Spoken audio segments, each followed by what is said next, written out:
ఈరోజు దేవుని మాట 31వ కీర్తన 7వ వచనం. నీ కృపను బట్టి నేను ఆనందభరితుడనై సంతోషించదను. నీ కృపను బట్టి నేను ఆనందభరితుడనై సంతోషించదను. నీవు నా బాధను దృష్టించి ఉన్నావు, నా ప్రాణ బాధలను నీవు కనిపెట్టి ఉన్నావు. కావున నీ కృపను బట్టి నేను ఆనందభరితుడనై సంతోషించదను. నీవు నా శత్రువుల చేత నన్ను చెరపెట్టలేదు, విశాల స్థలమున నా పాదములు నిలువబెట్టితివి. రాజైన దావీదు తాను ఎదుర్కొన్న బాధలన్నిటిలో దేవుని యొక్క ఉన్నతమైన కృపను కొనియాడుతూ సంతోషించుతూ వ్రాసిన కీర్తన ఇది. తన శత్రువుల ద్వారా కలిగిన బాధలను వర్ణించారు. 4వ వచనంలో తనను చిక్కించుకోవడానికి తన శత్రువులు వలవొడ్డి ఉన్నారని, 11వ వచనంలో శత్రువులకందరికీ తాను నిందాస్పదుడునుగాను విచారణ కారణముగాను ఉన్నానని దేవునికి మొరపెడుతూ, వారు ఒడ్డిన వల నుండి తప్పించుమని ఆత్మను దేవా నీ చేతికి అప్పగించుచున్నానని, నీవు సత్యదేవుడవుగా నన్ను విమోచించుదు అని నమ్ముకొని ఉన్నాను అని దేవునిపై ఆధారపడ్డారు. 15వ వచనంలో నా శత్రువుల చేతిలో నుండి నన్ను రక్షింపుమని ప్రార్థించారు.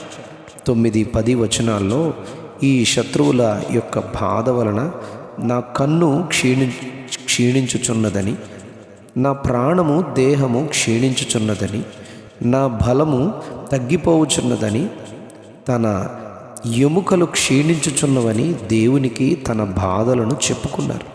తన దేవుడైన యెహోవా పైననే నమ్మకము కలిగి ఉన్నానని 14వ వచనంలోను 6వ వచనంలోను యెహోవానే నమ్ముకొని ఉన్నానని చెప్పారు. 12వ వచనంలో మరణమై స్మరణకు రాకున్న వాని వలె ఉన్నానని, 22వ వచనంలో భీతి చెందినవాడనై నీకు కనబడకుండా నేను నాశనమైతిననుకుంటునని చెప్పారు. అయినను నమ్ముకున్న వారిని ఆయన విశ్వాసులను కాపాడును అని చెబుతూ 24వ వచనంలో ఆయన కొరకు కనిపెట్టు వారితో మీరందరూ మనస్సున ధైర్యము వహించి నిబ్బరముగా ఉండండి అని చెబుతూ, నేను ఆయనపై ఆధారపడి ఆయన శరణుజొచ్చిన స్థితిలో నా బాధను దృష్టించి నా ప్రాణ బాధను కనిపెట్టినందున నేను ఆనందభరితుడనై సంతోషిస్తున్నాను. మీరు కూడా మీ బాధలన్నిటిలో విమోచింపబడుదురని ఆయనే తప్పించునని చెప్పారు.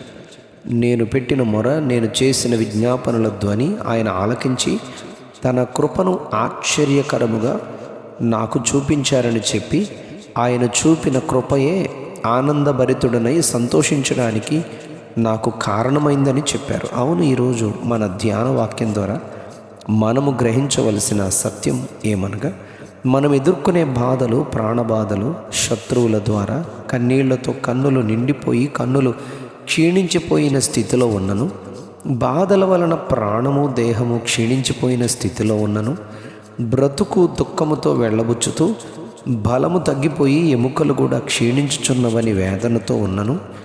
రాజైన దావీదుకు కలిగిన ఈ వేదనలన్నిటిలో బాధలన్నిటినీ కనిపెట్టి కృప చూపి ఆనందభరితునిగా సంతోషింపజేసిన దేవుడు మనలను కూడా విమోచించునని నమ్మాలి.